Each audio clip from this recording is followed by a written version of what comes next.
in the snow-covered Blue Ridge Mountains. 1, 2, 3. Eustace's neighbors are holding up their end of the bargain. They're helping me, I'm helping them. It's a good relationship.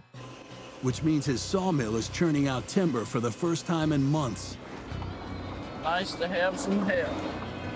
I feel pretty good about this trade I've got going with Harrison and Ashley because they're helping me get stuff I need done.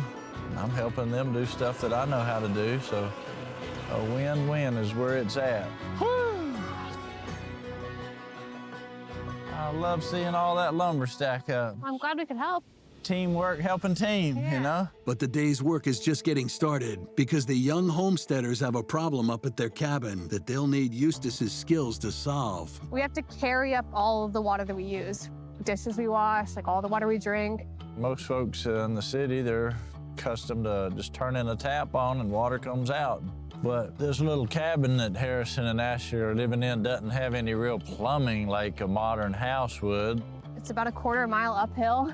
We have to boil it too. Yeah, I've got years of experience figuring out water. I'll do my best at coming up with some kind of solution. Anything is better than what we're doing right now. You know, if you had a spring around there, water coming up from deep, deep in the earth has purified it already. You don't have to filter, you don't have to boil. If we could find a spring, we would be really in good shape on your place. Natural springs are spots where groundwater bursts through the Earth's surface, and they're a reliable source of clean drinking water, but not always easy to locate in the dead of winter. Does that look like it right there? Yeah, that's some kind of stonework. It looks like it's man-made. Yeah, I don't think it looks natural.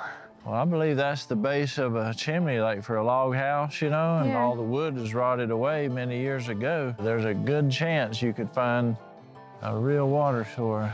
So I guess what we need to do is just spread out and see if we can find it. All right, let's look for it.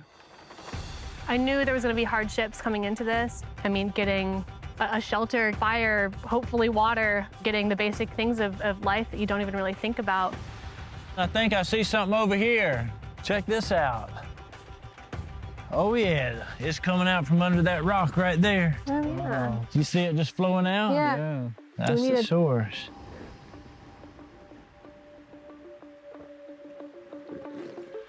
This is the real deal right here.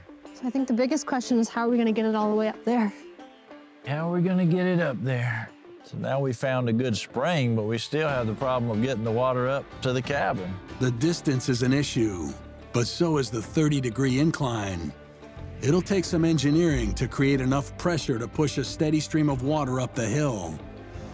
Luckily, Eustace is full of mountain man ingenuity. I'm pretty sure I put it in this shop somewhere. And he saves just about everything that one day he might be able to repurpose. I'm not sure I know exactly what I'm looking for. Yeah, I'm probably actually gonna have to find it myself because I don't know what I even put it in. You got a lot of stuff here. Yeah, a lot of it needs to be put back in the right place. I really have a lot of stuff here. Oh, wait a minute, I think that might be the right box right there. Oh yeah, it says on it, ram pump. Invented around 200 years ago, the ram pump is a primitive hydraulic device that uses the kinetic energy of flowing water to create enough pressure to push it up a hill. It's called a ram pump because of the ramming effect of the pressure. Yeah, I was expecting something a lot bigger than this. I'm not sure what I was expecting when I saw this ram pump, but this is definitely not it. It's a lot smaller. I really have no idea how it's gonna get all of this water up to our house. The pressure is gonna come from gravity, from water going downhill. The tank will fill up with water and pressure, like more and more and more and more and more. It's wanting to send the water and the pressure somewhere, so it's gonna send it the only way it can, which is that way, sort of like to the path of least resistance and pushing it up to your house. Pump water uphill with no electricity. That's pretty cool. Next thing we need to do to get this thing all put together and ready to pump the water up to their house is to build a little intake filter, which is simply a thing to keep trash from getting into the line. Basically, this is just where the water will come in. I'm gonna wrap this with a piece of screen.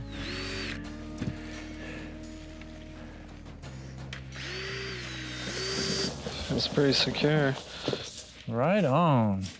Tie this up here. So this is the last piece of the puzzle here. Yep. See if we can make it up that hill. We'll go put it together and see what happens. Great. All right, let's do it. Yeah. So this is what we have to have submerged. Basically, we want as much water around this as possible. This is our intake filter.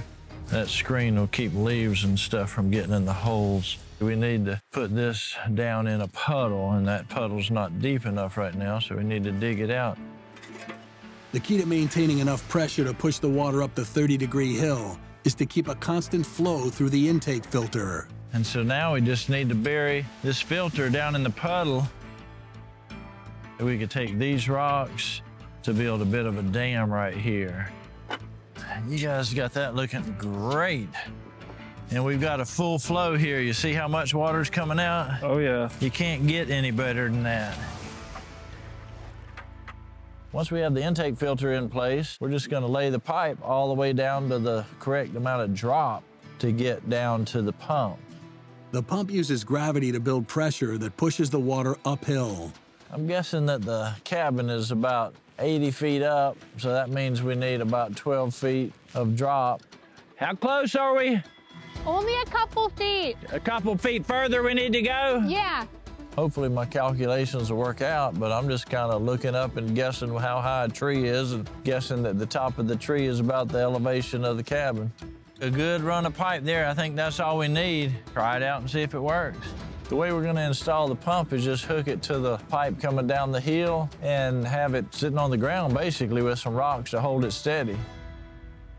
When that pressure tank pumps up, we'll have like 30 pounds of pressure pushing it up the hill there. Hopefully that'll make it up to your house. We'll find out. We just need to get some water to right here, test it out, and see if it works as good as I think it's gonna work. Could you go up there and just connect that pipe to put the water down through here? Yeah, sure thing. Just give me a holler right before you connect it. I'll go ahead and open this line here.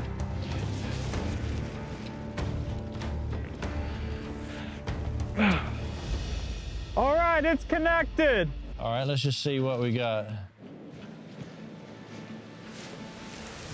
It's working now. Oh yeah, that's the click we need right there. Awesome. That's pumping. What we're gonna do now is get the next line and we'll just start running it all the way up to the house. So we start at the top of the cabin. We need to unravel this long well pipe. Just keep right on this path right here. I love it. Let's connect it. I want to get it Let's going. connect it. That's what I'm talking about. That should be good. All right.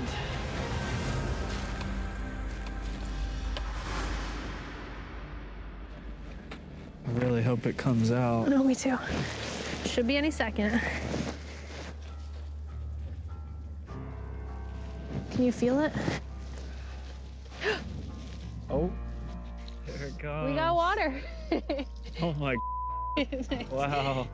We got water, Eustace! Yeah!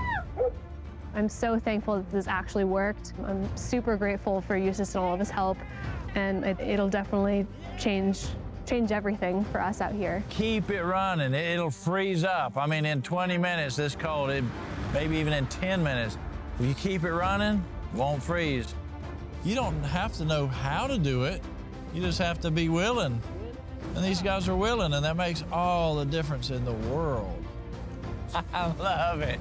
Water to spare.